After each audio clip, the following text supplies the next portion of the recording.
Okay, कल हमने कहाँ तक खत्म कर लिया था? हमने हार्मोनिक प्रोग्रेशन तक खत्म कर लिया था, राइट? और I am assuming check point 2 के सारे क्वेश्चंस हो गए होंगे।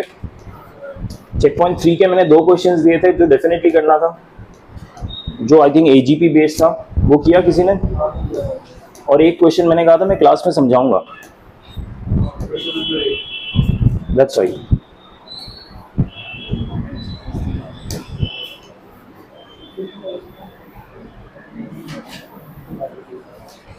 हाँ बोलिए, चेक पॉइंट 2 सबका खत्म हुआ? पक्का? क्या हो गया, प्रैक्टिस नहीं किया? ठीक है, I need the homework copies today, आज मैं चेक करूंगा, तो अभी सबमिट कीजिए। चेक पॉइंट 2 जून का खत्म नहीं हुआ, प्लीज खत्म कीजिए, because that's what I am saying, I can't spend time on repeating the solutions in class unless you have a doubt. आपकी तरफ से डाउट आएगा तो आई हैव नो इश्यूज, मैं आराम से समझाऊंगा, उसमें दिक्कत नहीं। मैं खुद से पिकअप कर करके एक एक क्वेश्चन नहीं करवा पाऊंगा, ठीक है?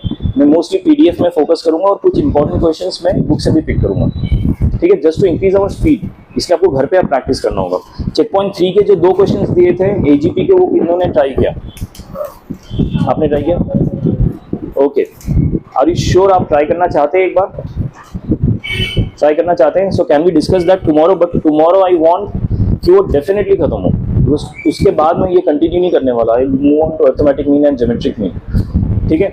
बट आज के लिए होमवर्क कॉपी सबमिट कीजिए, अज्यूमिंग, क्योंकि चेक पॉइंट 2 मेरे तरफ से क्लोज हो गया। चेक पॉइंट 3 के वो 2 क्वेश्चंस आपकी तरफ से जब होंगे, उसके बाद ही जो पेंडिंग क्वेश्चन है वो मैं समझाऊंगा, because unless you don't do those 2 basic questions, वो एक एडवांस लेवल क्वेश्चन कराने में मुझे दिक्कत आएगी, या फिर आपको समझने में दिक्कत आएगी, ठीक है? सो आज मैं क्या कर रहा हूँ, I am moving on to next topic, arithmetic mean. Very important topic है, छोटा टॉपिक है लेकिन इंपॉर्टेंट है, मीन्स का topic, not just arithmetic mean. कुछ 1-2 क्वेश्चन में, इसमें डायरेक्ट क्वेश्चंस कम ही आते हैं, जनरली प्रोग्रेशन के क्वेश्चन में मीन एक पार्ट होता है, ठीक है? तो उस टाइप का रहता है, लेकिन डेफिनेटली इस पे क्वेश्चन आते हैं एंड इट्स इजी टॉपिक, तो आराम से हो भी जाना चाहिए। इसके क्वेश्चन के सॉल्यूशंस, मतलब आंसर मिस नहीं होना चाहिए, ठीक है? Got it everyone? So let's start. तो हमने जब अरिथमेटिक प्रोग्रेशन वगैरह पढ़ा, तो आई एम अज्यूमिंग आपको प्रॉपर्ली वो सब समझ आएगी, arithmetic progression, geometric progression, types of series, जहाँ पे नंबर एक पर्टिकुलर पैटर्न में इंक्रीज होता है, मे बी मल्टीप्लिकेटिव पैटर्न या फिर एडिशन पैटर्न, जो भी रहता है, डिपेंडिंग ऑन कि हम कौन सी सीरीज के साथ डील कर रहे हैं, ठीक है? अब अरिथमेटिक मीन क्या होता है ना, let's start with arithmetic mean, क्योंकि it's related to arithmetic progression, कि जब हमारे पास सीरीज के 2 नंबर है, हाँ, इसमें ना सोल्यूशन के 2 तरीके होते हैं। Let's first understand that. एक तरीका होगा जब हम अरिथमेटिक मीन ऑफ नंबर्स निकालना होगा, और एक तरीके के क्वेश्चंस होंगे जहाँ पे अरिथमेटिक बिटवीन 2 नंबर्स हम डालेंगे खुद से और फिर वो नंबर्स फाइंड करेंगे। दोनों में डिफरेंस क्या है? अरिथमेटिक मीन ऑफ नंबर्स होता है कि मेरे पास 2 नंबर दिए सीरीज के x1 एंड x2 और उसका अरिथमेटिक मीन निकालना, बस, मतलब एक एवरेज निकालते थे, याद है हम क्लास 10th में या 9th में, this is the same thing कि हम एवरेज निकालते और x1 + x2 डिवाइड बाय 2 कर देते, एकदम स्ट्रेट फॉरवर्ड इसमें, ठीक है? क्वेश्चन में दिया है कि देयर आर सीरीज के 2 नंबर दिए हैं, उनका अरिथमेटिक मीन निकालो, तो ऐसे निकालना है। 3 नंबर दिए हैं, तीनों का अरिथमेटिक मीन निकालो, ऐसे, जस्ट सिंपल एवरेज, ठीक है? इस फॉर्मूला को रख लीजिए, इसमें कुछ रखने का है नहीं, आपको ऑलरेडी पता ही, ठीक है? जो नेक्स्ट टाइप है जहाँ पे मोस्ट ऑफ द क्वेश्चंस लाई करते हैं, is arithmetic mean between 2 numbers. मतलब आपका ऑलरेडी एक सीरीज एग्जिस्ट करता है, मान लीजिए इस टाइप का, अब इसके बीच में मुझे अरिथमेटिक मीन डालने हैं बिटवीन 2 नंबर्स, ठीक है? इट्स डिफरेंट फ्रॉम वो जो एवरेज निकालते हैं ना, उससे अलग रहता है ये, ठीक है? उसका अप्रोच अलग है, ये बहुत ही स्ट्रेट फॉरवर्ड अप्रोच है। इसका अप्रोच कैसा है वो सीखते हैं। First of all let's understand कि इसका मतलब क्या होता है। A1 is called one arithmetic mean between A and B if A1 is inserted in between A and B। सो एक A और B ऑलरेडी मेरा है AP में सम, उस AP का सीरीज, उसके बीच में मैंने A1 करके एक अरिथमेटिक मीन इंसर्ट किया, ठीक है? इसका मतलब है कि मैंने 1 अरिथमेटिक मीन डाला 2 नंबर्स के बीच में of a series. A1 and A2 are called 2 arithmetic means between A and B if A1, A2 and B forms an AP. So arithmetic mean की प्रॉपर्टी क्या होती है क्या, इसको जब हम 2 नंबर्स के बीच में डाल देते ना, इसके बावजूद ही AP रहता है, मतलब वो AP रहना चाहिए, दैट इज द कंडीशन, ये नहीं कि उठा के कुछ भी नंबर डाल दिया। समझ आएगी ये चीज सबको? जैसे कि ये 1 और 4 के बीच में अगर मैं 3 डालता हूं तो ये अरिथमेटिक प्रोग्रेशन ब्रेक हो जाता है, तो हम उठा के कोई भी नंबर डाल के अरिथमेटिक मीन नहीं कह सकते, ठीक है? वी हैव टू एंश्योर कि ये जो भी नया सीरीज बनेगा that should also be in AP, that's why it's called arithmetic mean. ठीक है, इसके कुछ कुछ फॉर्मूलाज होते हैं, हम याद कर लेते हैं।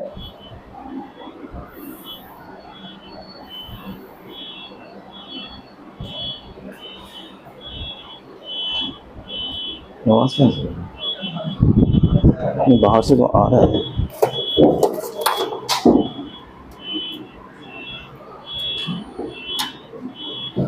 गाड़ी का अंदर का सही देख रहा है।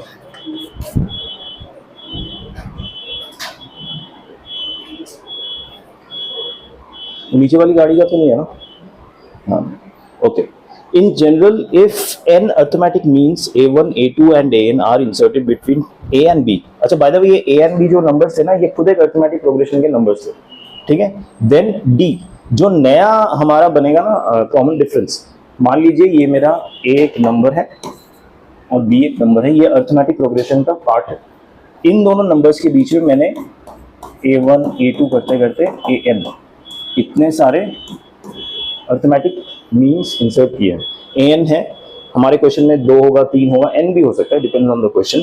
तो अब देखिए हमारा जो कॉमन डिफरेंस था ना बदल जाएगा। पहले कॉमन डिफरेंस ए और बी के बीच का जो डिफरेंस था वही था, अब लेकिन बदल जाएगा। अब कॉमन डिफरेंस क्या बनेगा, ये जो लास्ट नंबर है उससे हम फर्स्ट नंबर को माइनस करेंगे, डिवाइडेड बाय n + 1। इसमें ध्यान देने वाली चीज है, द वेरी इंपॉर्टेंट थिंग, जो गलतियां हम मोस्टली करते हैं कि ये जो n है ना, ये नंबर ऑफ मीन्स जो हमने इंसर्ट किया है, not number of terms in AP. अभी तक हमने क्या सीखा, n is number of terms of AP, right. लेकिन यहाँ पे जो n है ये नंबर ऑफ मीन्स जो इंसर्ट किया, दैट n इज। समझ आया सबको, ये चीज ध्यान में रहेगा। ये जो फॉर्मूला के n it is number of means we are inserting and not number of terms of the AP, ठीक है। सो एक बार हमें d मिल जाता है, उसके बाद क्या मैं a1 निकाल सकता हूँ, क्योंकि मेरे पास फर्स्ट टर्म है, मुझे d कॉमन डिफरेंस मिल गया तो a1 निकाल सकता हूँ, a2 भी निकाल सकता हूँ, कोई भी टर्म निकाल सकता हूँ ऑफ अरिथमेटिक मीन, राइट। सो उसका जो फॉर्मूला होगा ये होगा, a के मतलब टर्म ऑफ अरिथमेटिक मीन, ठीक है, which is equal to a + kd। k यहाँ पे जो है ये हम k term of arithmetic mean है, यानी third term, second term, first term. इसमें ध्यान दीजिए कि ये फॉर्मूला k - 1 नहीं है, k है। क्यों? क्योंकि जो हमारा अरिथमेटिक मीन का टर्म है ना, वो हमेशा कम से कम सेकेंड टर्म से स्टार्ट होगा, वो फर्स्ट टर्म हो ही नहीं सकता। फर्स्ट टर्म तो ऑलरेडी कुछ एग्जिस्ट करेगा, उसके बीच में हम इंसर्ट करेंगे, राइट। सो मेरा जो फर्स्ट टर्म, इसलिए इसमें ना k - 1 की जगह k आ जाता है, क्योंकि ये मेरा सेकेंड पोजीशन है, तो 2 - 1 करके ये 1 आ जाएगा, ठीक है। तो लेकिन ये मेरा फर्स्ट अरिथमेटिक मीन ही है, अभी भी सेकेंड टर्म ऑफ एपी है, second term of AP, but first of arithmetic mean. Arithmetic mean का ये फर्स्ट टर्म है, राइट। एपी का सेकेंड टर्म है, सो एपी के सेकेंड टर्म के हिसाब से फॉर्मूला होगा 2 - 1 यानी 1, ठीक है। लेकिन क्योंकि मेरा अरिथमेटिक मीन का ये फर्स्ट टर्म है, तो मैं डायरेक्टली यहाँ पे जो भी अरिथमेटिक मीन का पोजीशन है उसी का वैल्यू डाल दे रहा हूँ। फर्स्ट टर्म अरिथमेटिक मीन तो 1 आएगा, सेकेंड टर्म अरिथमेटिक मीन का 2 आएगा। ऑल्दो एपी में देखा जाए तो भी 2 ही आ रहा है, लेकिन ये याद करने में आसान रहता है मेरे कि अरिथमेटिक मीन का जो भी टर्म है डायरेक्टली वही वैल्यू डालो, n - 1 मत कर देना यहाँ पे। इस चीज का ध्यान रखना, क्यों नहीं करना n - 1, समझ आया पक्का? एग्जैक्टली, k जो है अरिथमेटिक मीन का पोजीशन है, इस पूरे अरिथमेटिक प्रोग्रेशन का पोजीशन नहीं है, इस नंबर के पोजीशंस नहीं है, सिर्फ इतने वाले वैल्यूज के पोजीशन है जो हमने इंसर्ट किया, ठीक है। याद रहेगा। कुछ क्वेश्चन करते हैं just to understand the concepts.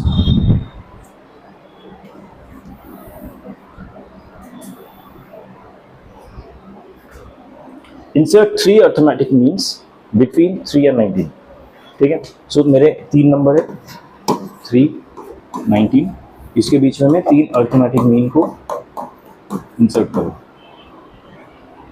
ठीक है। सो व्हेन दे से insert 3 arithmetic means between 3 and 19, मतलब इन तीनों के वैल्यूज निकालने मुझे।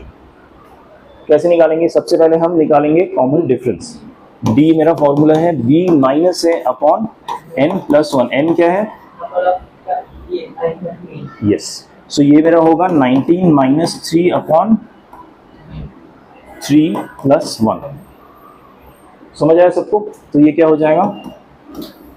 16, 4, 4, 4 मेरा कॉमन डिफरेंस है। ठीक है, अभी मैं फर्स्ट अर्थमेटिक मीन निकालूं।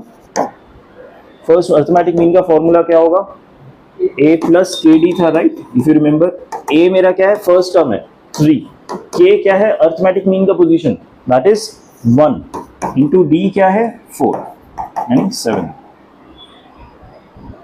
समझ आया, k की value is position of arithmetic mean.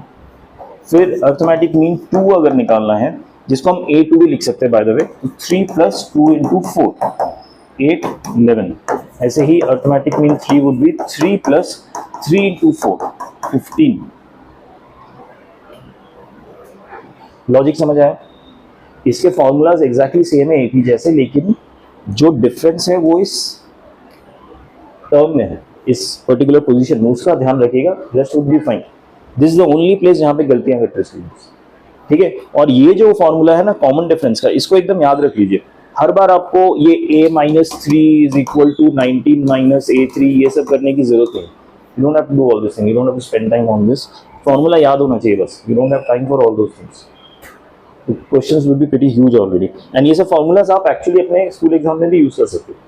इन जो यूज नहीं कर सकते ना, वो मैं आपको पर्टिकुलरली बता दूंगा, ठीक है। जैसे कि वेविकॉफ मेथड बताया, वो भी एक्चुअली यूज कर सकते हो, उसमें कुछ है नहीं। अगर वेविकॉफ मेथड कभी भी स्कूल में आपको यूज करना हो ना, इनइक्वालिटी का कोई क्वेश्चन आया है, इनइक्वालिटी के क्वेश्चंस जनरली क्या होता है कि x minus 2 x minus 3 is greater then 0, इसका सोल्यूशन क्या होगा। मान लीजिए वेविकॉफ मेथड से मैंने निकाला कि इसका सोल्यूशन है x has to be less than 2 and x has to be greater than 3, मान लीजिए, ठीक है। तो आप सीधे इसके बाद ये स्टेप लिख दीजिए, वो बीच में जो वेविकॉफ मेथड से अपने सोल्यूशन दिखाना, वो दिखाने की जरूरत नहीं आपको, फाइन, ओके। अगले क्वेश्चन में चलते हैं।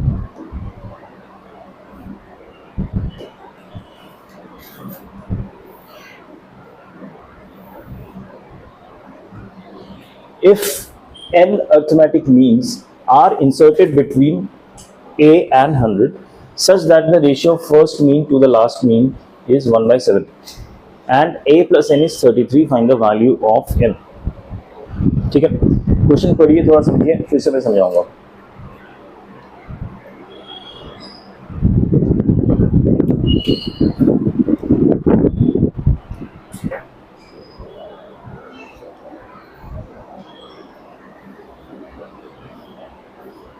If n arithmetic means are inserted between a and 100, so a and 100 क्या हो गए हमारे एक्सट्रीम नंबर्स हो गए, ठीक है। First number is a and last number is 100। इसके बीच में मैंने कितने अर्थमेटिक मीन इंसर्ट किए, n। सो मेरे ऐसे अर्थमेटिक मीन होंगे a1 a2 करते करते an तक, और उसके बाद सीधा 100 आएगा, ओके। अब और इंफॉर्मेशन क्या गिवन है, such that the ratio of first mean to last mean, इस चीज पे ध्यान दीजिए, first term and last term नहीं है, first mean and last mean है। मतलब a1 upon an is equal to 1/7, ये गिवन है। ये समझ आया सबको, न्यूमेरिकल फॉर्म में कैसे लिखा मैंने, ठीक है।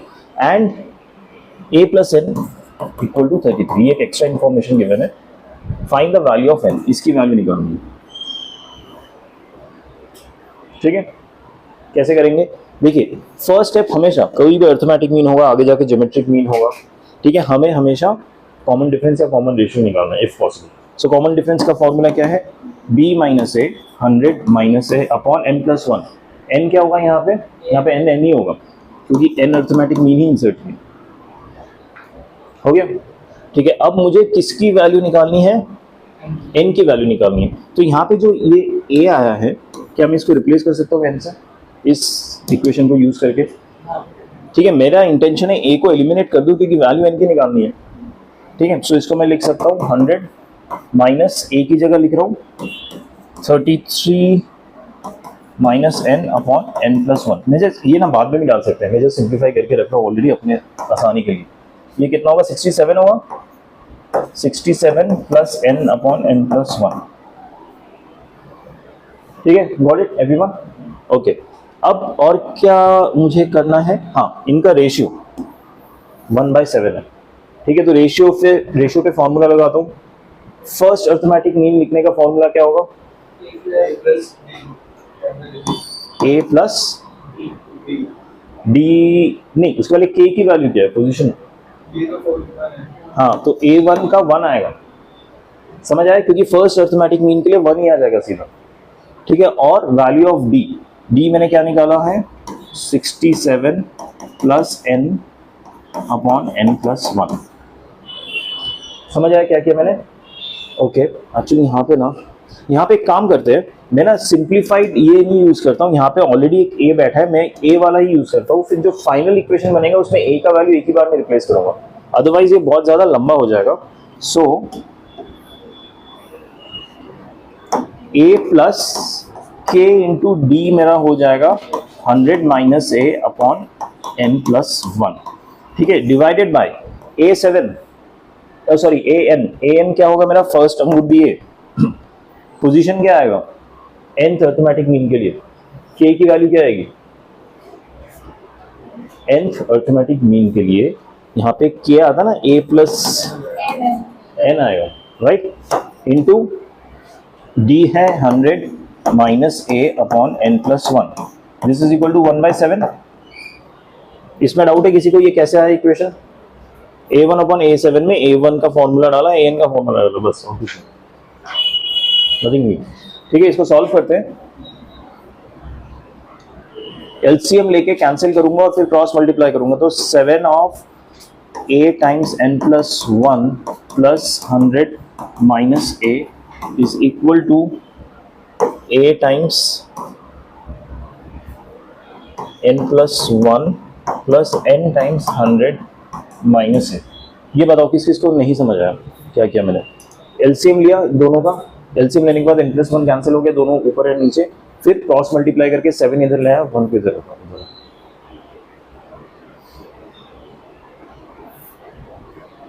ठीक है, समझ आ गया सबको। ओके अब मेरी कोशिश है अभी बस a की वैल्यू रिप्लेस करनी है और n का निकालना है, उसके पहले अगर मैं कुछ इसको सिंप्लीफाई कर सकूं, उस a प्लस 1 को मैं इधर ले आया, यहाँ पे 7a है, यहाँ पे a है, इस पूरे वैल्यू को इधर ले आऊंगा तो 6 ऑफ a n प्लस 1 हो जाएगा, दिस इज इक्वल टू, इसको पूरा उधर ले जाऊंगा, सो n माइनस 1 हो जाएगा, इसका इसके साथ इंटू 100 माइनस है। ये स्टेप समझ आया कि नहीं बताओ मुझे, मैंने इसको मैं इसके साथ कंबाइन कर दिया, अच्छा यहाँ पे 7 टाइम्स होगा,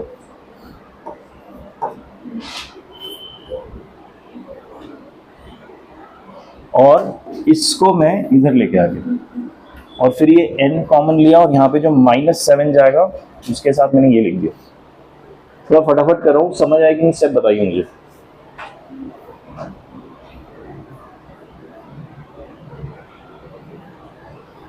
ठीक है,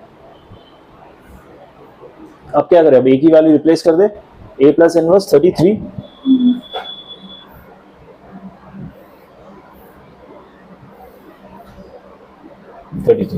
अब a की वैल्यू रिप्लेस कर देते,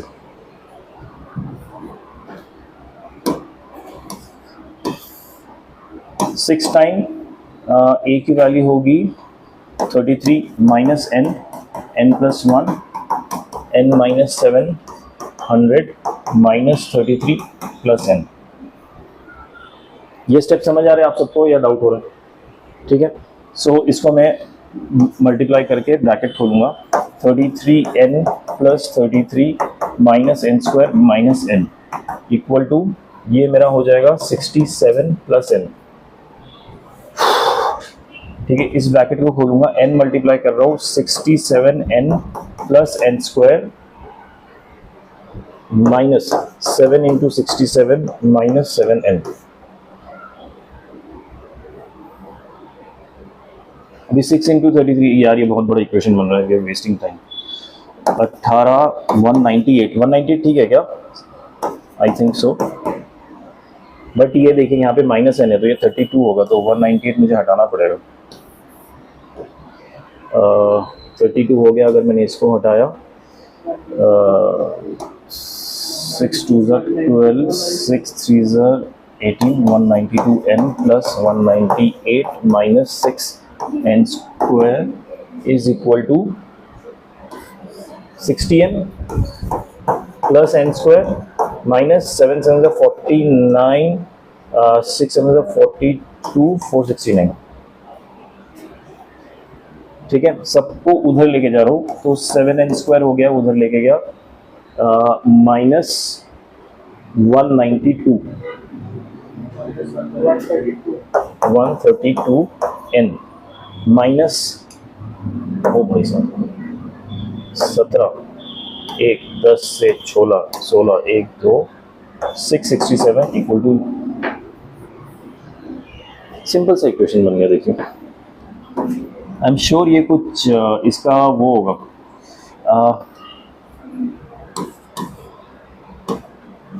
23 के मल्टीपल हो रहा है। ये 23 में कितना जाता है? 23 इंटू 29 ये हो रहा है। दोनों प्राइम है, 23 भी प्राइम है, 29 भी प्राइम है।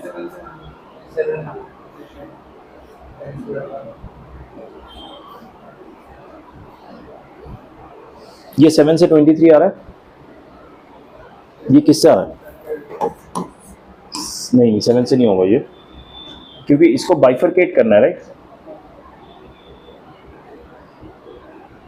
एनीवेज मैं ना ये एक सोल्यूशन में देख लेता हूँ। 7n स्क्वायर माइनस 32n, बोलो क्या होगा? आंसर बता सकते हो? 161 नेगेटिव में, प्लस में, ठीक है। इसको बाइफरकेट ऐसे किया इसके फैक्टर के हिसाब से। अब मैंने इससे अगर 7n कॉमन ले लूंगा ना, इन दोनों से 7n कॉमन लिया तो अंदर क्या बचेगा? n माइनस 23 बच रहा है ना, तभी तो 7n कॉमन लिया। और यहाँ पे क्या बचेगा मेरा? यहाँ पे बच रहा है 29।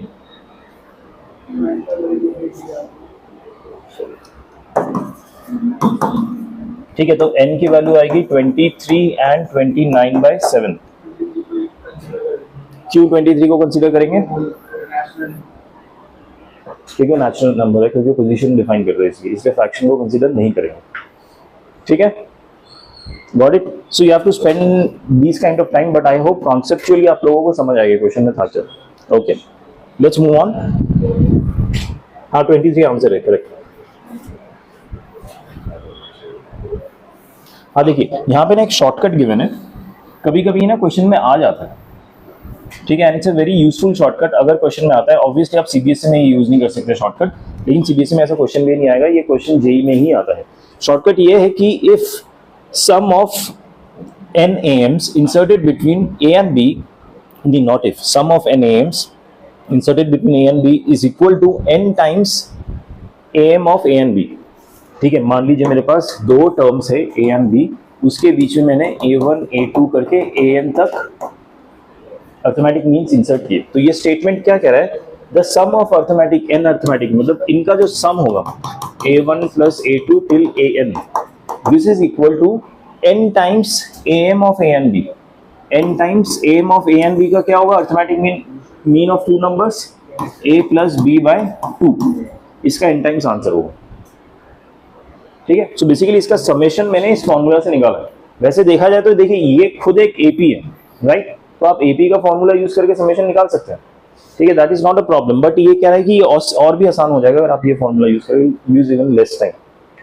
ठीक है, ये ध्यान रखिएगा, जीएम में भी ऐसा फॉर्मूला आएगा, वो भी यूजफुल होगा। Got it. ये इक्वेशन, ये स्टेटमेंट क्या कह रहा है? कभी कभार यूज होता है वैसे, बट ध्यान में रखिए, यू नेवर नो। ओके, इसके बेस्ड एक क्वेश्चन दिया हुआ है, देखिए क्वेश्चन में गिवन है if A B C D E F are AMs between 2 and 12, then find the sum of A B C D E F। Basically 2 and 12 के बीच में A B C D E F ऐसे 6 arithmetic mean insert किए गए। सो इन arithmetic mean का summation क्या होगा? मैं समेशन साइन यूज कर रहा हूं, इनका समेशन होगा n टाइम्स यानी 6 times of arithmetic mean of 2 and 12। 2 and 12 का अर्थमेटिक मीन है 2 प्लस 12 अपॉन 2। 6 कहां से आया? क्योंकि नंबर ऑफ अर्थमेटिक मीन्स मैंने उतना ही इंसर्ट किया। ठीक है, सो 6 इंटू 14 7 42। ठीक है, जस्ट उस फॉर्मूला का एप्लीकेशन है।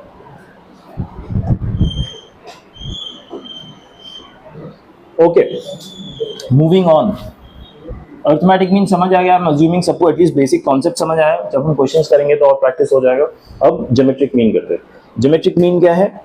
जैसे अर्थमेटिक मीन था, दो तरीके के क्वेश्चंस, ज्योमेट्रिक मीन में भी 2 रहेगा कि 2 नंबर्स का geometric mean that would be root of x1 x2। ठीक है, 3 नंबर का ज्योमेट्रिक मीन तीनों का क्यूब रूट, 4 का 4 टाइम्स रूट। ठीक है, that is a simple approach, क्योंकि this is very similar to हम जब ज्योमेट्रिक में कॉमन रेशियो का sorry 3 terms a b c का करते हैं ना, तो b स्क्वायर क्या होता है, ac हो जाता है। So b equal to root of ac, ये यही टाइप का कॉन्सेप्ट है। ये रूट लगेगा, इसमें 3 टर्म्स है तो क्यूब रूट लगेगा। ठीक है, इन फॉर्मूलाज को याद कर लीजिए, that's much easier way. Second होता है कि जब हम gm इंसर्ट करते हैं 2 एग्जिस्टिंग gp के टर्म्स के बीच में। ठीक है, सो अगर हम एक gm इंसर्ट करते हैं तो we call it that 1 gm has been inserted. अगर g2 g1 g2 करके 2 करते हैं तो we say 2 geometric mean has been inserted. ठीक है, तो ज्योमेट्रिक मीन यहाँ पे एज अ टर्म यूज होता है। When you are using the word geometric mean, it always not necessary mean it's a mean, it also defines कि हम number of terms कितने इंसर्ट कर रहे हैं दो एग्जिस्टिंग ज्योमेट्रिक मीन के नंबर्स के बीच में। ठीक है, इस चीज का ध्यान रखिएगा, इसका भी हम क्वेश्चंस करेंगे। First understand the formula.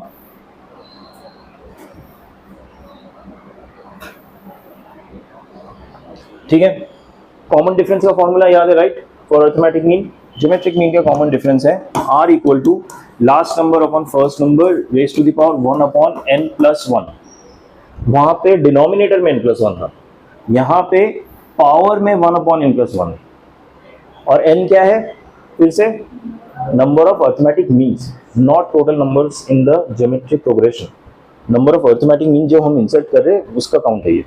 ठीक है, ऑन सिमिलर कॉन्सेप्ट, जो मेरा nth टर्म होगा, जिसको ज्योमेट्रिक मीन का nth टर्म लिखा जा रहा है, वो होगा first term into r to the power this k, sorry k लिखता हूं, this is position of geometric mean, not the position of number. तो पूरे सीरीज में वो नंबर कौन से पोजीशन पे आ रहा है ये नहीं है, this is just position of geometric mean. Otherwise हमारा formula ar to the power n minus 1 होता है, दैट्स फॉर नॉर्मल जीपी। लेकिन जब हम ज्योमेट्रिक मीन की बात करें तो ये पोजीशन ऑफ ज्योमेट्रिक मीन है। इस चीज से कंफ्यूज मत होना, इस पॉइंट में गलती मत करना। Got it? ओके, आगे बढ़ते हैं।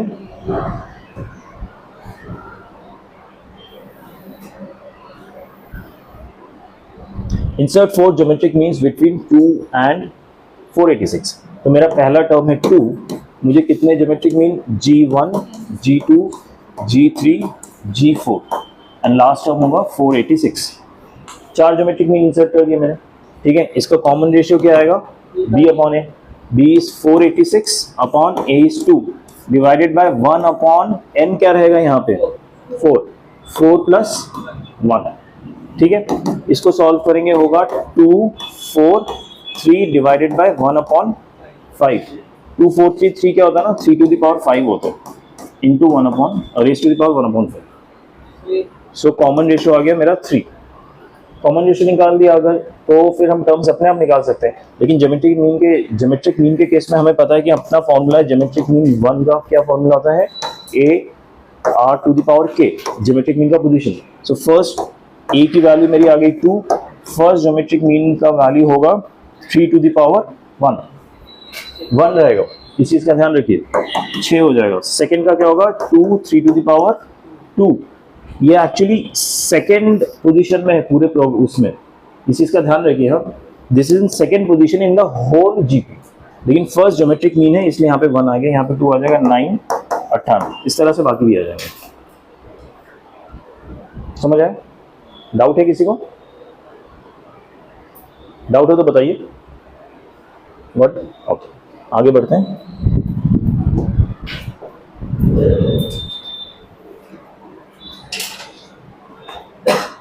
Why?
ओके, ज्योमेट्रिक मीन का अगला क्वेश्चन देखते हैं। अगला क्वेश्चन ध्यान से पढ़िएगा। If m arithmetic means, not geometric, हाँ, m arithmetic means and 3 geometric means are inserted between 3 and 243 such that fourth arithmetic mean is equal to second geometric mean, then m is equal to। Question समझ आया?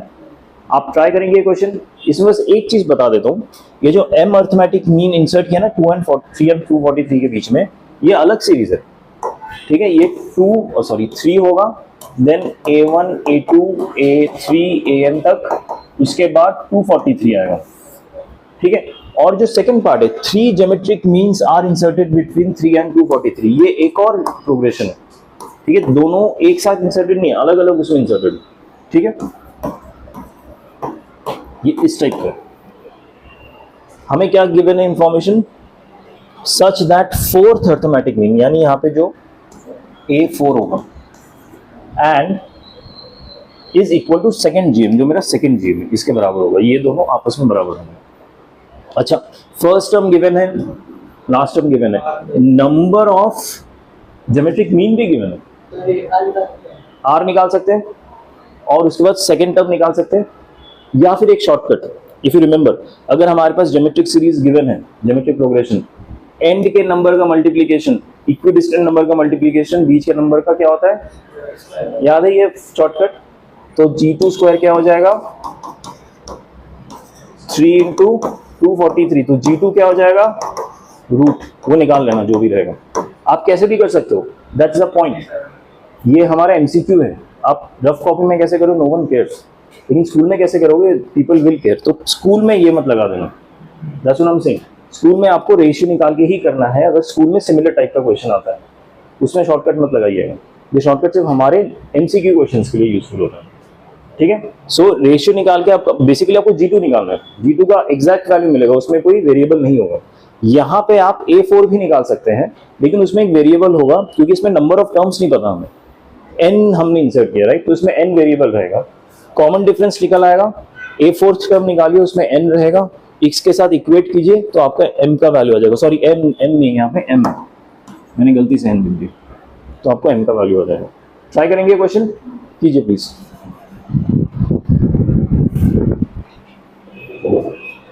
Okay,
okay,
हो रहा है, करके दिखाओ आप लोगों को,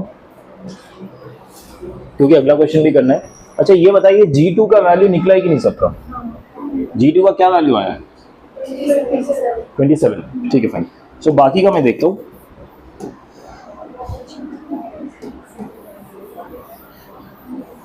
G2 में जो 27 वैल्यू आया है, इसमें डाउट है किसी को? G2 27 कैसे आया?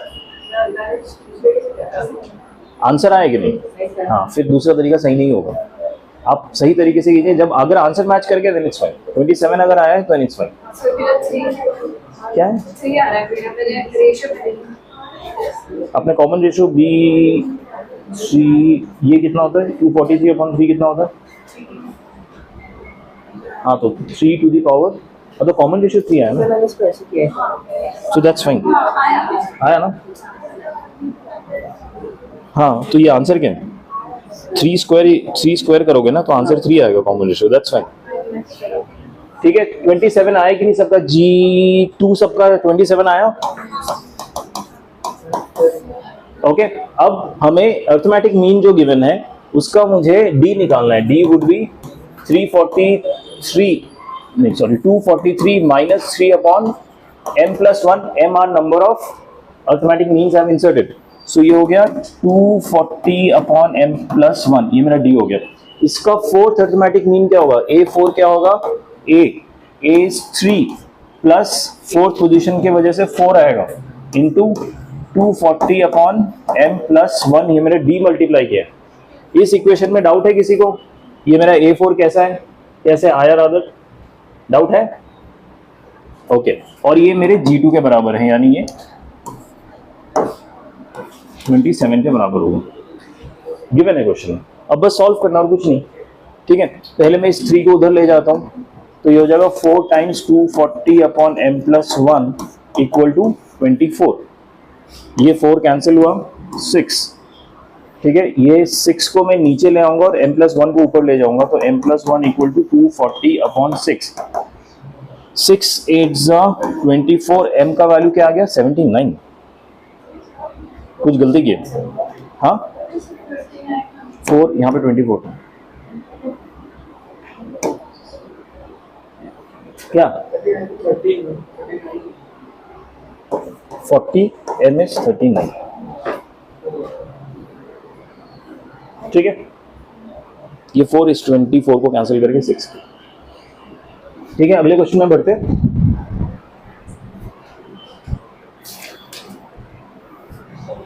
हाँ, ये एक शॉर्टकट है जीएम का भी। अगेन किसी किसी क्वेश्चन में ये काम आ जाता है, तो ध्यान रखिएगा। इजी टू रिमेंबर थिंग है। प्रोडक्ट, इसमें जैसे एपी में प्रोडक्ट था, सॉरी एएम में सम था, इसमें प्रोडक्ट है। Product of N GMs between A and B is equal to nth power of GM of A B. ठीक है, सो अगर मैंने ए और बी के बीच में G1 G2 Gn and B ऐसे n ज्योमेट्रिक में इंसर्ट किए हैं, तो इनका जो प्रोडक्ट होगा G1 G2 till Gn, product not sum arithmetic mean के लिए था, that would be nth power of gm of a and b। gm of a and b दो नंबर का ज्योमेट्रिक मीन क्या होता है? Root ab। अभी हमने पढ़ा था फर्स्ट स्लाइड में gm के। सो ये होगा, ये फॉर्मूला भी याद रखिए, कभी कभी काम आ जाता है, स्कूल में यूज नहीं करना लेकिन। ठीक है, अगला टॉपिक हार्मोनिक मीन। आपको ऑनेस्टली बताऊं, हार्मोनिक मीन पे रेयरली क्वेश्चन आता है। हार्मोनिक प्रोग्रेशन पे आ जाता है लेकिन मीन पे रेयरली आता है, और अगर आता भी है किसी एक एपी या जीपी के क्वेश्चन में इंसर्टेड आता है। इंडिपेंडेंट तो कभी देखा ही नहीं, एटलीस्ट लास्ट 4-5 साल में तो नहीं आया। ठीक है, सो हार्मोनिक मीन का हम क्या करेंगे, कोई क्वेश्चन नहीं करेंगे, जस्ट फॉर्मूला अंडरस्टैंड करेंगे and that will B it. ठीक है, सो अगेन हार्मोनिक मीन को डील करने का दो तरीका है। अगर दो नंबर का हार्मोनिक मीन निकालना है, सो ये फॉर्मूला याद रखिए।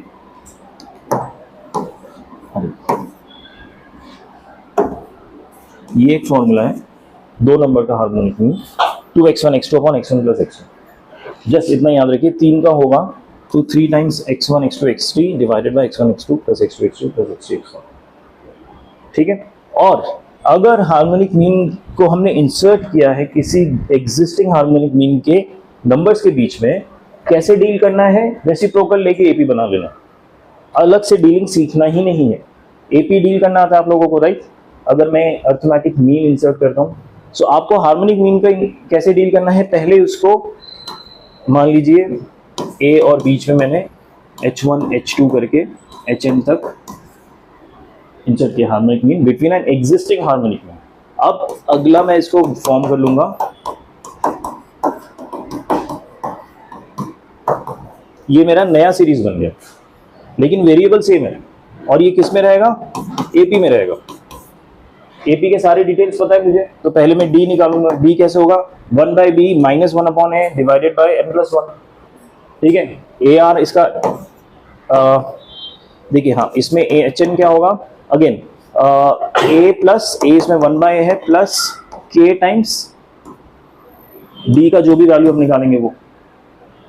ठीक है, सेम एपी की तरह डील करना, बस रेसिप्रोकल ले लीजिए, that's much easier to do.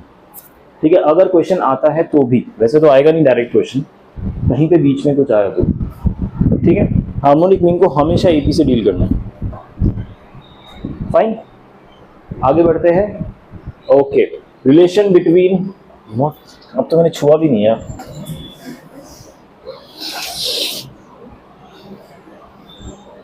I think वो खुद से जज कर लेता है कब टॉपिक चेंज हो रहा है, बट एनीवेज।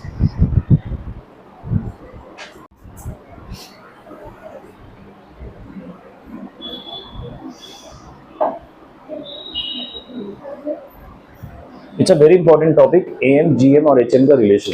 इस पे बेस्ड क्वेश्चंस आते हैं, और मजेदार बात यह है कि आपको पता भी नहीं चलेगा उससे बेस्ड क्वेश्चन है, बिकॉज उसमें ये नहीं लिखा होगा कंपेयर करो।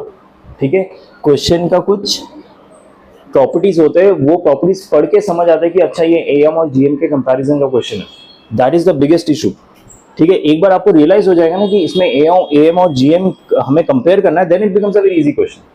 लेकिन वो रियलाइज होना ही इज द प्रॉब्लमेटिक पार्ट, कि उसमें एएम और जीएम का कंपैरिजन यूज करना है। ठीक है, तो कैसे क्वेश्चन में वो आना है वो भी हम समझेंगे कि किस टाइप के क्वेश्चन में एएम जीएम का कंपैरिजन होगा। It's a very important topic and very useful topic. कई अलग अलग चैप्टर्स के इन क्वेश्चन में, जहां पे स्पेशली हमें किसी भी टर्म का मिनिमम वैल्यू निकालना हो, टर्म्स के सम्स का, ठीक है, या फिर किसी सीरीज का अगर मिनिमम वैल्यू निकालना होता है ना, तो उसमें एएम और जीएम का relation is very very useful. Okay, so इसको इसलिए ध्यान से समझिए, कोई भी डाउट हो तो इमीडिएटली पूछिए, डोंट हेजिटेट टू आस्क। ठीक है, एएम और जीएम से इंपॉर्टेंट है उसका रिलेशन वाला टॉपिक। ठीक है,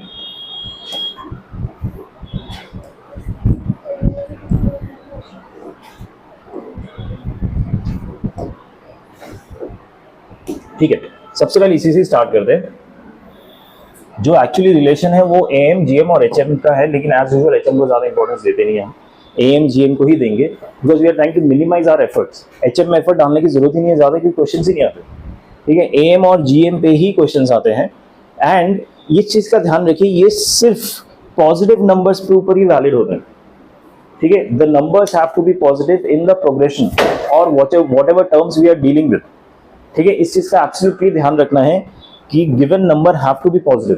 तभी ये वैलिड होगा कि AM will always be greater than equal to GM। कोई सीरीज है और रादर नंबर है, A है और B है, इसका जो AM होगा वो हमेशा GM से बड़ा होगा या उसके बराबर होगा। ये एकदम अपने दिमाग में बिठा लीजिए। एक्चुअली हमने जिस क्रोनोलॉजी में पढ़ा है ना, AM पहले पढ़ा है, फिर GM पढ़ा है, फिर HM पढ़ा है, तो AM सबसे बड़ा है, उससे बड़ा GM HM से बड़ा है, सबसे बड़ा बीच में, फिर HM, सबसे छोटा HM होगा। ठीक है, उसी क्रोनोलॉजी में याद रहेगा ये कौन सा सबसे बड़ा होता है। ठीक है, मूविंग ऑन। इसमें देखिए जो कंडीशन गिवन है, कंडीशन में ना दो साइन गिवन है। कंडीशन में ये साइन गिवन है कि AM is greater than equal to GM। ठीक है, इसमें दो साइन क्या है, एक तो ग्रेटर का और एक है इक्वल का। AM और GM इक्वल कब हो सकते हैं? जब जो हमारा प्रोग्रेशन है ना उसके सारे टर्म सेम हो। जब सारे टर्म्स इक्वल हो जाए ना, दैट्स द ओनली केस जब AM और GM इक्वल हो सकते हैं। अंडर नॉर्मल प्रोग्रेशन जो हम पढ़ते हैं, अगर इसमें से एक भी टर्म अलग हो गया तो AM will be greater than GM। समझ आई मेरी बात? When all the terms are equal of a progression, progression के अभी तक ऐसा कोई तुमने देखा प्रोग्रेशन जिसमें सारे टर्म्स बराबर हो? ठीक है, इसका मतलब ये नहीं कि ये पार्ट यूज नहीं होता, ये पार्ट यूज फिर भी होगा। ठीक है, कैसे होगा वो हम समझेंगे। इसको इसलिए इग्नोर नहीं करना कि यार ऐसे सिनेरियो तो बनेगा ही नहीं, बनेगा। ठीक है, वो कुछ और पॉइंट ऑफ व्यू से हम समझेंगे कि कैसे बनेगा। और अदरवाइज जो नॉर्मल हमारे प्रोग्रेशंस रहते हैं उसका AM हमेशा GM से बड़ा होगा। बोलिए। हाँ बोलिए बोलिए।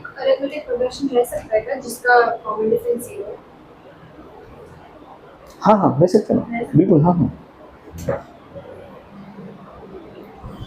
ये समझ आया? ठीक है, अब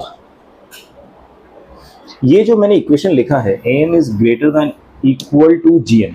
ग्रेटर देन इक्वल टू मतलब कि कम से कम GM के तो बराबर ही होगा, एटलीस्ट GM के बराबर होगा, अदरवाइज उससे बड़ा ही होगा। लेकिन जो बराबर है वो तो कम से कम है ही। यू एग्री कि AM जो है वो GM के एटलीस्ट बराबर तो होगा ही, अदरवाइज उससे बड़ा भी हो सकता है। सो दैट मीन्स AM का मिनिमम वैल्यू कितना होगा? GM। अगर आपको एक सीक्वेंस दिया है, ठीक है, आपको पूछा गया इसके AM का मिनिमम वैल्यू बताओ, तो क्या करेंगे? GM निकालेंगे। That's it. ठीक है, ये अभी एज अ कॉन्सेप्ट दिमाग में रखिए। जब हम क्वेश्चन में यूज करेंगे तो आपको समझ आएगा ये चीज। ये बस ये जो न्यूमेरिकली हमने लिखा है इसको हम थियोरेटिकली समझ रहे हैं। ठीक है, AM का जो मिनिमम वैल्यू है वो GM ही होता है। समझ आया? Because of this equal to sign, क्योंकि ये कम से कम वैल्यू है।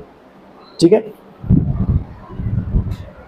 हाँ, अब हम properties, oh God come on man,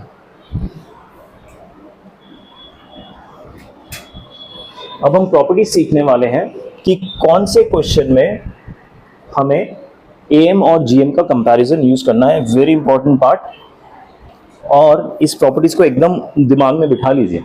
ठीक है, क्योंकि अदरवाइज सही क्वेश्चन में आप यूज ही नहीं करेंगे, आप लंबे मेथड से करना सॉल्व कर देंगे, जबकि पता था यहाँ पे शॉर्टकट अवेलेबल है अगर हम AM GM यूज कर लेते तो। या फिर आप गलत क्वेश्चन में यूज कर लेंगे, वो भी हो सकता है। ठीक है, और गलत आंसर आ जाएगा।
ठीक है, 3 hints to use AM greater than GM। कौन से क्वेश्चन में हमें यूज करना है? First of all, if minimum value of some expression is asked. कोई ऐसा क्वेश्चन है जिसमें एक एक्सप्रेशन गिवन है, टर्म्स एडेड है, मल्टीप्लाइड है, सब्ट्रैक्टेड है, कुछ भी है, कुछ एक मिनिमम वैल्यू, कुछ एक्सप्रेशन गिवन है, उसका हमें मिनिमम वैल्यू पूछा गया, दैट्स द फर्स्ट साइन कि हाँ शायद यहाँ पे AM greater than equal to GM use हो सकता है। Second, terms involve in expression are positive, जो भी टर्म्स इन्वॉल्व है शुड बी पॉजिटिव, ये याद रहेगा, पॉजिटिव है और मिनिमम वैल्यू पूछा गया, ठीक है। Third, product of terms involve in expression is good, good का मतलब क्या होता है कि ऐसे प्रोडक्ट करने के बाद कुछ अतरंगी ना बन जाए, कुछ ऐसे अजीब सा ही एक्सप्रेशन ना बन जाए, हमेशा एक कांस्टेंट बने, एक कांस्टेंट वैल्यू आना चाहिए प्रोडक्ट। और ये सबको मेंटली करना है, ये नहीं कि लिख लिख के वो आप क्वेश्चन का पार्ट कर रहे, नहीं, ये मेंटली आइडेंटिफाई करना है कि कैसे क्वेश्चंस को हमें AM greater than equal to GM formulas के लिए पिक करना है, ठीक है। फर्स्ट, एक्सप्रेशन में मिनिमम वैल्यू पूछा गया क्वेश्चन में। Second, all the numbers are positive और all the terms are positive. Third, वो टर्म्स को जब हम मल्टीप्लाई करेंगे ना, so product should be a constant, कुछ अजीब सा नंबर ना बने, बस इतना ध्यान रखिए, ठीक है। एक एग्जांपल देखते हैं, देखिए पहला एग्जांपल है 4 to the power x plus 4 upon 4 to the power x का मिनिमम वैल्यू ढूंढना है। क्या ढूंढना है? मिनिमम वैल्यू, ठीक है। अब मिनिमम वैल्यू ढूंढना, फर्स्ट कंडीशन पूरा हुआ, दोनों पॉजिटिव है, सेकंड कंडीशन पूरा हुआ, दोनों का product 4 to the power x into 4 upon 4 to the power x, answer आएगा 4, तो product is a constant, so हम AM greater than equal to GM का फॉर्मूला यूज कर सकते हैं। सो ये कॉन्सेप्ट है AM greater than equal to GM, ये मैं यूज करूंगा। अच्छा, इन दोनों नंबर का एम क्या होगा? अर्थमेटिक मीन कैसे निकालते हैं नंबर्स का? a प्लस बी बाई 2, यानी 4 to the power x plus 4 upon 4 to the power x divided by 2। ये समझ आया? सबको मैंने एम लिखा है, greater than equal to GM. अब इन दोनों का जीएम क्या होगा? Root of 4 to the power x into 4 upon 4 to the power x। ये स्टेप समझ आया? मैंने बस एम और जीएम के फॉर्मूलाज रखे, दो टर्म्स का जो फॉर्मूला होगा, ठीक है। और हमेशा ध्यान दीजिए, जो ओरिजिनल क्वेश्चन है ना, वो हमेशा लेफ्ट हैंड साइड में ही आ जाएगा, देखिए यहाँ का यही आ जाएगा विद दिस साइन। इस साइन का मतलब क्या है कि ये जो भी आंसर आएगा ना इस साइड में, इसका मिनिमम वैल्यू होगा, क्योंकि ये वाला टर्म या तो उसके बराबर होगा या उससे बड़ा होगा, it's given greater than equal to, तो ये हमेशा मिनिमम वैल्यू ही आएगा, ठीक है। इसको सॉल्व करता हूँ, ये देखिए कैंसिल हो जाएगा, रूट ऑफ 4, रूट ऑफ 4 का आंसर क्या हो सकता है? प्लस माइनस 2, लेकिन मैं माइनस नहीं लूंगा क्योंकि हमें सिर्फ पॉजिटिव के साथ ही डील करना है। ये फर्स्ट कंडीशन था कि पॉजिटिव नंबर्स में ही AM greater than equal to GM valid होता है, ठीक है। So 4 to the power x plus 4 upon 4 to the power x greater than equal to, इस 2 को मैं क्रॉस मल्टीप्लाई करके उधर ले जा रहा हूँ, इसका आंसर क्या आएगा? प्लस 2 हम कंसीडर करेंगे, this is equal to greater than equal to 4। So minimum value of this expression is 4। समझ आया ये सबको? अच्छा, अगला क्वेश्चन देखते हैं। 3 टर्म्स गिवन है और तीनों पॉजिटिव है, क्वेश्चन में भी मिनिमम वैल्यू पूछा गया, तीनों का मल्टीप्लीकेशन देखिए सब कैंसिल हो के 1 आएगा, ठीक है। सो 1 कांस्टेंट है, यानी सेम कॉन्सेप्ट मैं फिर से यूज कर सकता हूं, right. AM is greater than equal to GM वाला कॉन्सेप्ट यूज कर सकता हूं। उस कॉन्सेप्ट को यूज करते हुए मैं एम निकालूंगा, एम क्या होगा? x upon Y plus Y upon Z plus Z upon X divided by 3 होगा इस केस में, क्योंकि 3 नंबर्स के साथ डील कर रहे हो, ठीक है। This would be greater than equal to, square root होगा या क्यूब रूट होगा? क्यूब रूट होगा, क्योंकि 3 नंबर के साथ डील कर रहे हैं। x upon Y into GM निकाल रहा हूं, y upon Z into Z upon X, ये कट के 1 आ जाएगा, क्यूब रूट भी 1 आ जाएगा, इसको क्रॉस मल्टीप्लाई करूंगा तो ग्रेटर देन इक्वल टू 3 आ जाएगा। तो मेरा मिनिमम वैल्यू क्या हो गया? 3। समझ आया क्वेश्चन सबको पक्के से? कोई डाउट? बेसिक क्वेश्चन था, लेकिन ये यूज होगा आगे बहुत फ्रीक्वेंटली। देखिए ये ना एक बहुत बढ़िया अगेन टाइप ऑफ शॉर्टकट है। ये शॉर्टकट अगर आपको याद आ गया ना तो बहुत सारे क्वेश्चन ऐसे फटाफट हो जाएंगे, लेकिन इसको अप्लाई करते हुए you have to be very careful. गलत क्वेश्चन में अप्लाई किया तो गलत आंसर आ जाएगा। शॉर्टकट क्या है कि मेरे पास एक पॉजिटिव नंबर है x और पॉजिटिव वेरिएबल है x, ठीक है। वो पॉजिटिव नंबर प्लस उसका रेसिप्रोकल, उसका जो सम होगा ना वो हमेशा ग्रेटर देन इक्वल टू 2 होगा, हमेशा। और ये हम AM greater than equal to GM से प्रूव कर सकते हैं।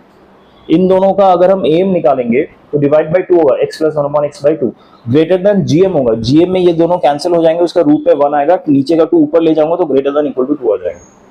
समझ आया ना? तो इसको एज सच याद रखिए कि x की जगह ना कोई भी वेरिएबल हो सकता है, but 2 to the power x या 4 टू द पावर x इस टाइप का variable, 2 to the power x plus 1 इस टाइप का नहीं हो सकता। सिंपल वेरिएबल से डील कर सकते हो, ठीक है? तब तक ये फॉर्मूला सही रहेगा। It's not even a formula, it's a shortcut, it's not even a legal shortcut. ये कैलकुलेशन आसान करने के लिए शॉर्टकट है। मतलब आप एमसीक्यूज या मेंस के क्वेश्चन के लिए आप यूज कर सकते हैं just for easing your calculation, ठीक है? अदरवाइज अगर आपको एग्जाम में जहाँ पे सब्जेक्टिव क्वेश्चन है, आपको AM ग्रेटर देन GM वाला प्रॉपरली दिखा के समझाना होगा, ठीक है? एनीवेज, अगर x पॉजिटिव नंबर है, x plus 1/x is greater than equal to 2 हमेशा रहेगा। x अगर नेगेटिव है, ठीक है, तो x plus 1/x less than equal to -2 रहेगा हमेशा। एक है +2 और एक -2। सो ये जो सिनेरियोज है ना, ये सिर्फ AM GM सिनेरियोज के लिए ट्रू नहीं है, ये कोई भी इक्वेशन कहीं पे भी यूज हो सकता है, ठीक है? इसलिए लेस देन वाला भी नेगेटिव नंबर के साथ भी हम डील करना सीख रहे हैं। अदरवाइज AM GM सिनेरियोज के लिए तो हम सिर्फ पॉजिटिव नंबर से ही डील करते हैं, राइट? लेकिन ये तो ऐसी चीज है ना जो आप कहीं पे भी यूज कर सकते हैं, किसी भी चैप्टर के किसी भी इक्वेशन में, इन इक्वेशन में, नॉट इक्वेशन, ठीक है? इसको ध्यान रखिएगा। इसके बेस हम कुछ क्वेश्चन करेंगे और नॉर्मल तरीके से भी करेंगे, दोनों तरीके से करेंगे, ठीक है? ये देखिए क्वेश्चन है,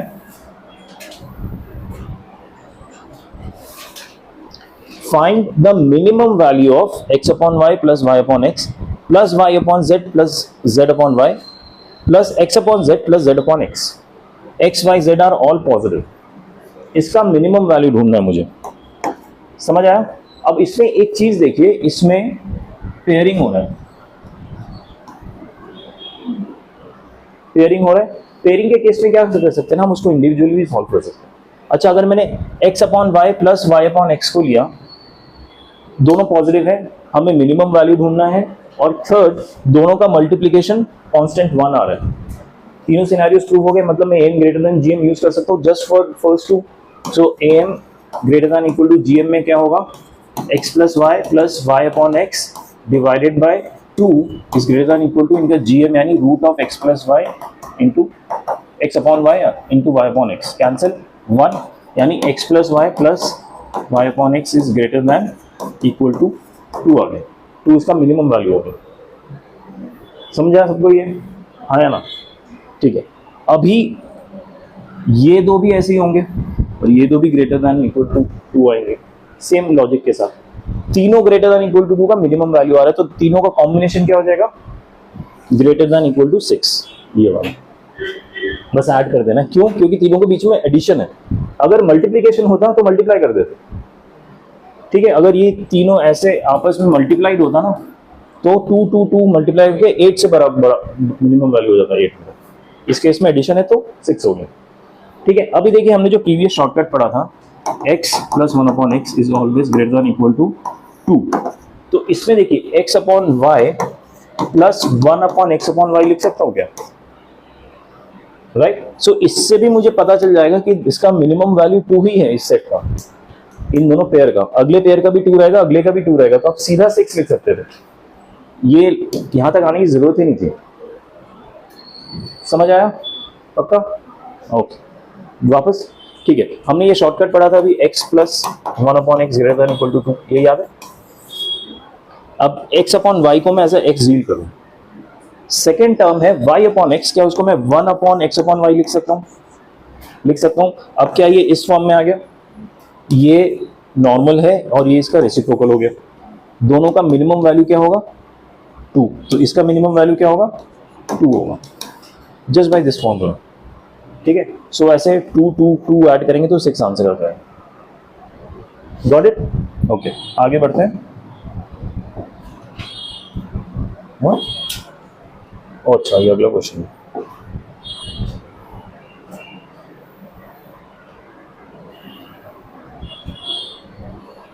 Find the minimum value of x plus y plus z into this. x, y, z are all positive. Try कीजिए प्लीज। इसका मैं हिंट दे नहीं रहा हूं, आप लोग ट्राई कीजिए, फिर मैं हिंट दे दूंगा।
Are you able to progress? If you are unable to progress, just open the bracket and then do. किया ब्रैकेट ओपन? उसके बाद देखिए पेयरिंग हो जाएगा और शॉर्टकट भी लग जाएगा.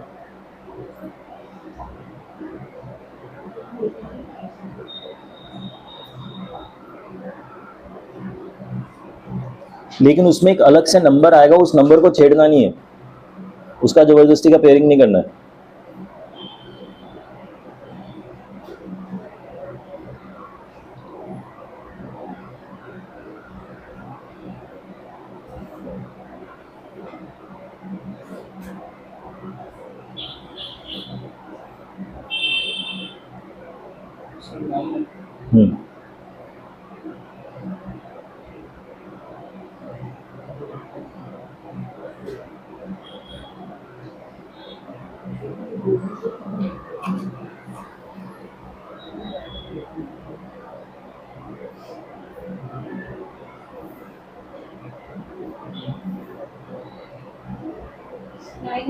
या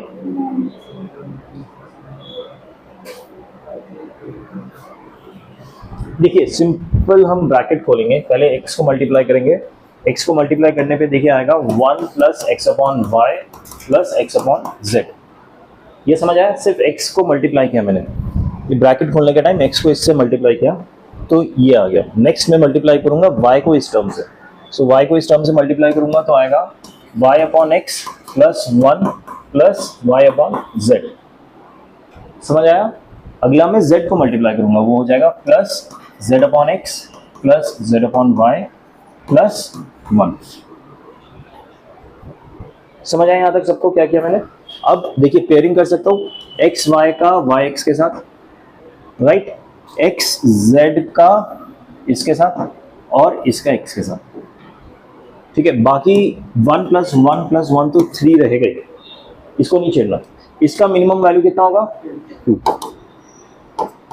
उसका मिनिमम 2 यानी 6 9 9 इज द मिनिमम वैल्यू. यानी आइडियली ये expression should be greater than equal to 9. ये आंसर है, इक्वल टू 9 नहीं होना चाहिए, ये इसका मिनिमम वैल्यू, तो ये मैंने गलत यूज किया है, ग्रेटर देन इक्वल टू 9 होगा. ठीक है, ये गलती मत कीजिएगा, इक्वल टू मत कर दीजिएगा कि फटाफट सॉल्व हो रहा था इक्वल टू डाल दिया सब जगह. नहीं, आपकी स्कूल के सब्जेक्ट के एग्जाम में गलत हो जाएगा. खैर वहां पे तो ये शॉर्टकट यूज भी नहीं करना, पेयरिंग तक जा सकते हो. उसके बाद ये जो पेयरिंग का आंसर 2 आ रहा है, ये आपको am is greater than equal to gm से प्रूव करना होगा. ठीक है, ओके.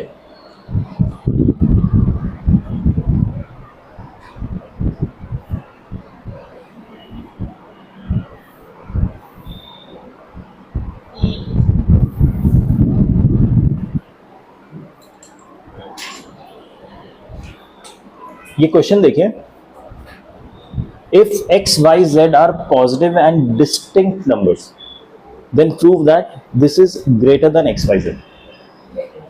ठीक है, अच्छा हमने जो am gm का प्रॉपर्टी पढ़ा था, a plus b upon 2 is greater than equal to root of ab, यानी am is greater than equal to gm. ये इक्वल टू कब होता है? जब टर्म्स इक्वल हो जाती है, a और b आपस में इक्वल हो गए, a हो गया. यहाँ पे क्लियरली गिवन है कि डिस्टिंक्ट नंबर्स है, यानी इक्वल टू कभी हो ही नहीं सकता क्योंकि टर्म्स कभी इक्वल होंगे ही नहीं, गिवन है क्वेश्चन. ठीक है, सो ऐसे क्वेश्चन में अप्रोच कैसे करना है हमेशा कि ये जो पेयरिंग किया ना, इन पेयरिंग वाले नंबर्स को इंडिविजुअली पिक करो. ठीक है, तो पहले मैं x and x y z से सिर्फ एक्स एंड वाई को पिक करूंगा. एक्स एंड वाई को पिक करके देखिए, इसमें अगेन प्रूफ, इसमें कहा है कि प्रूफ करो, लेकिन इसमें इन्होंने एक्सप्लिसिटली ये नहीं लिखा कि मिनिमम निकालो.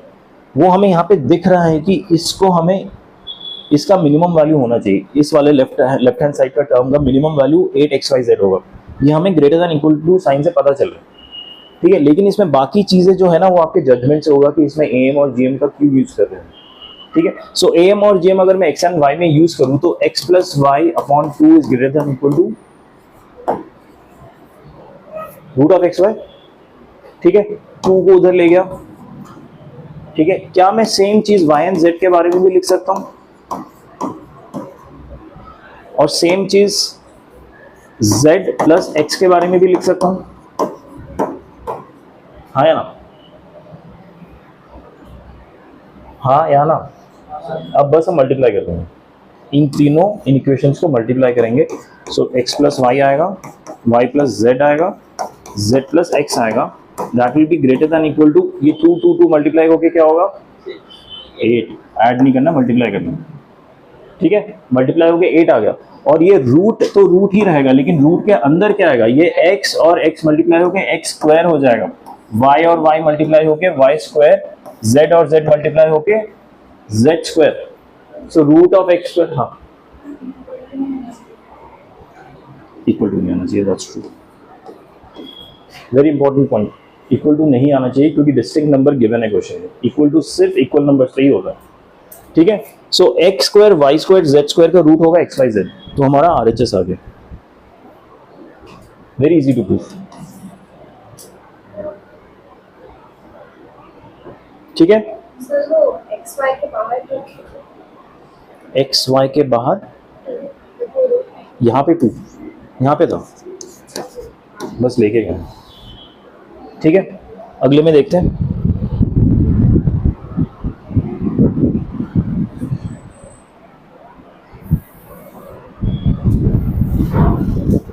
देखिए अगला क्वेश्चन कह रहा है, एक ट्रिग्नोमेट्रिक इक्वेशन है, the minimum value of 25 sec square theta plus 16 cosec square theta is, minimum value है, ठीक है, यहाँ तक ठीक है।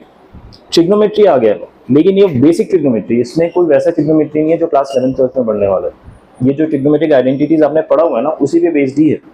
लेकिन इसमें प्रॉब्लम क्या हो रहा है ना, ठीक है पॉजिटिव है, दोनों टर्म्स पॉजिटिव है, लेकिन क्या इनका मल्टीप्लीकेशन हमें कांस्टेंट मिल रहा है, ठीक है। 25 इसको क्या मैं 25 अपॉन कॉस स्क्वायर थीटा लिख सकता हूँ, ठीक है। और मैं ये देखना चाह रहा हूँ कि इसका आंसर कुछ कांस्टेंट आ रहा है कि नहीं, ऐसे लिख सकता हूँ, एंड कुछ भी नहीं कैंसिल होगा, ठीक है। ऐसे क्वेश्चन में क्या करना है ना, मिनिमम वैल्यू दिया है, so don't stop your effort. हम इसमें क्या करेंगे ना, हम ट्रिग्नोमेट्रिक आइडेंटिटी यूज करेंगे, 1 plus tan square theta equal to sec square theta and 1 plus cot square theta equal to cosec square theta. ये दोनों आइडेंटिटी याद है आप लोगों को, प्रिंसिपल आइडेंटिटी ऑफ ट्रिग्नोमेट्री बोला जाता है, एकदम बेसिक, ये यूज करके इस इक्वेशन में डालते हैं। सो 25 टाइम्स ऑफ, इसकी जगह 1 प्लस tan स्क्वायर थीटा लिख रहा हूँ, plus 16 times of 1 plus cot square theta लिख रहा हूँ, ठीक है, कुछ नहीं किया, ये 25 को ऐसे लिख दिया और इस 16 को ऐड कर दिया, plus 25 tan square theta plus 16 cot square theta, ये तो सम आ गया मेरे पास, कितना आया 41, ठीक है।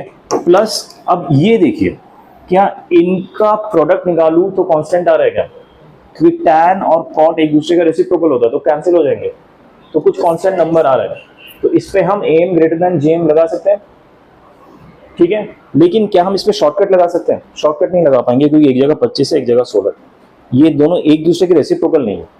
अगर 1 1 होता तो रेसिप्रोकल होता तो हम लगा सकते थे, या फिर 2 2 भी होता, कुछ भी सेम नंबर होगा, तो इसमें हम standard am greater then jm लगाएंगे। इसका am क्या होगा, am तो ये वाला ही टर्म होगा, तो इसको मैं ऐसे ही लिख रहा हूँ, कुछ लिख नहीं रहा हूँ अंदर, divided by 2 greater than equal to इनका रूट, यानी 25 tan स्क्वायर थीटा into 16 upon tan square theta लिख दूँ कॉट स्क्वायर थीटा को, ठीक है। ये कैंसिल, 2 को उधर लेके जा रहा हूँ, so greater than equal to 2 into 25 का 5 हो गया, 16 का 4 हो गया, ठीक है, ये हो गया 40, राइट। सो ये वाला जो टर्म है इसका मिनिमम वैल्यू कितना हो गया 40, और ऑलरेडी मेरे पास 41 प्रेजेंट था, ऐड हो जाएगा 41 प्लस 40 इज 81, सो इसका आंसर क्या होगा 81। डाउट है किसी को, बताइए, डाउट है तो, समझ आया, ओके।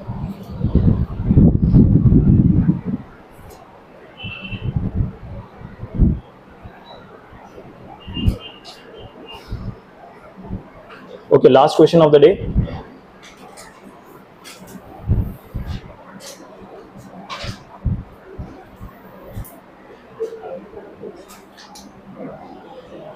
देखिए, let function from R to R, इसको छोड़ दीजिए, ये बाद में समझेंगे क्या होता है फंक्शन, जब हम रिलेशन फंक्शन का चैप्टर पढ़ेंगे ना तब समझ आएगा। इसका सिंपल मतलब होता है कि एक फंक्शन गिवन है, दिस इज अ फंक्शन, कुछ एक्सप्रेशन गिवन है, एक इक्वेशन, ठीक है, such that for all x belonging to r, यानी जितने x के वैल्यू है उसका डोमेन r है। डोमेन मतलब x की क्या क्या वैल्यूज हम डाल सकते हैं, हम कोई भी रियल नंबर डाल सकते हैं, तो x बिलोंग्स टू r उसको रिप्रेजेंट करने का तरीका। ये एक एक्सप्रेशन है 2 to the power 1 plus x plus 2 to the power 1 minus x, then एक fx है सेकंड, एंड थर्ड है 3 to the power x plus 3 to the power minus x। r in AP, ये तीनों टर्म्स किसमें है, AP में है। Then the minimum value of fx का मिनिमम वैल्यू ढूंढना है, ठीक है। अभी मिनिमम वैल्यू ढूंढना है, उससे हमें इंट्यूशन हो जाता है कि शायद AMGM यूज हो, ऊपर से AP भी इन्वॉल्व है।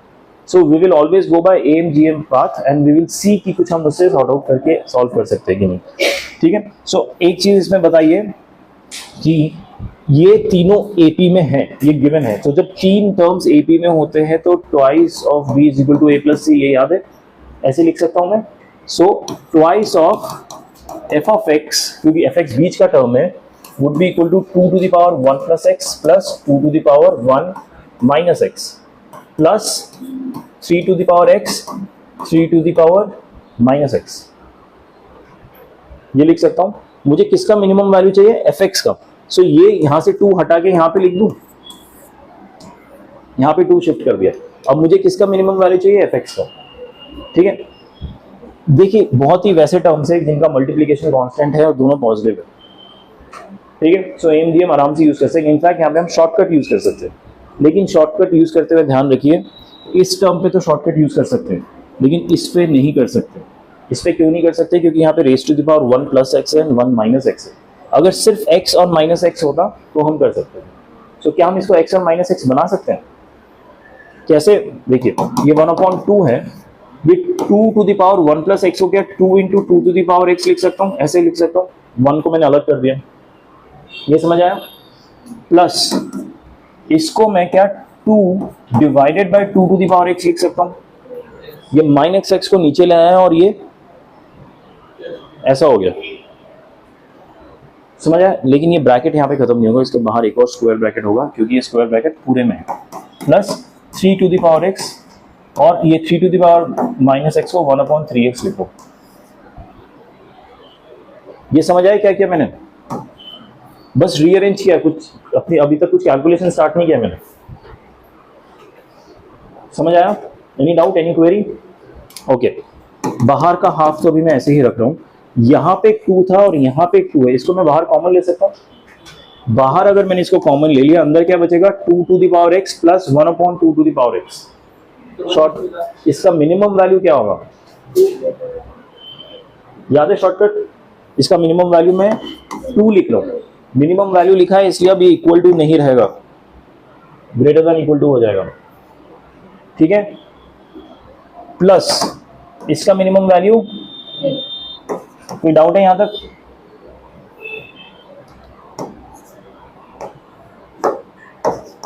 हाफ ऑफ ये हो गया 4, ये हो गया 2, इनका सम हो गया, उसका हाफ हो गया, so greater than equal to 3 मेरा आंसर है।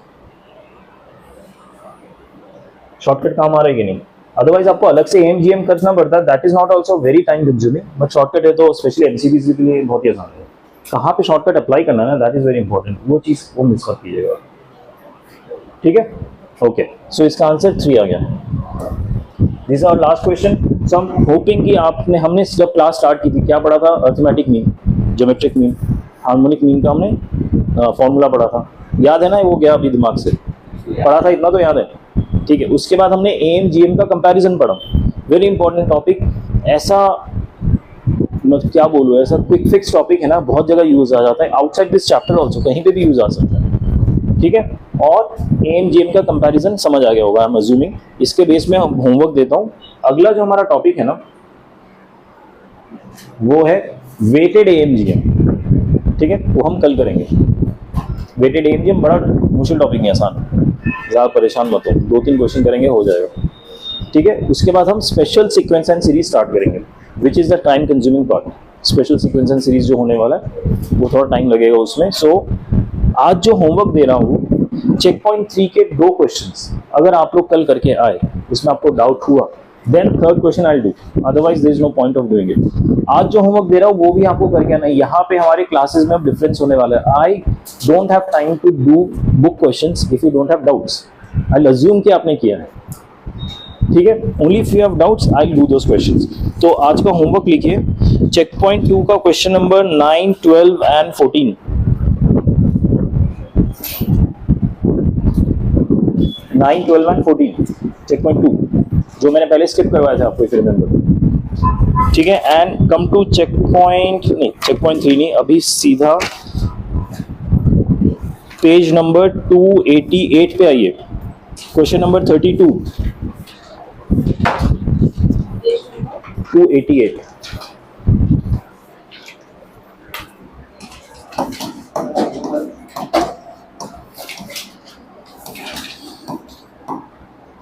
I don't know, 9, 12 एंड 14 ये होमवर्क है कल का। करके आएंगे, डाउट होगा I will solve, otherwise I will assume कि आपने सब सॉल्व किया and everything is doubt free, ठीक है। अदरवाइज हम कोर्स खत्म नहीं कर पाएंगे एग्जाम से पहले। That's the reason. I don't want to actually rush through it, लेकिन अभी सिचुएशन ऐसा हो गया, we will have to rush it, ठीक है। फाइन, ओके, कल मिलते हैं फिर।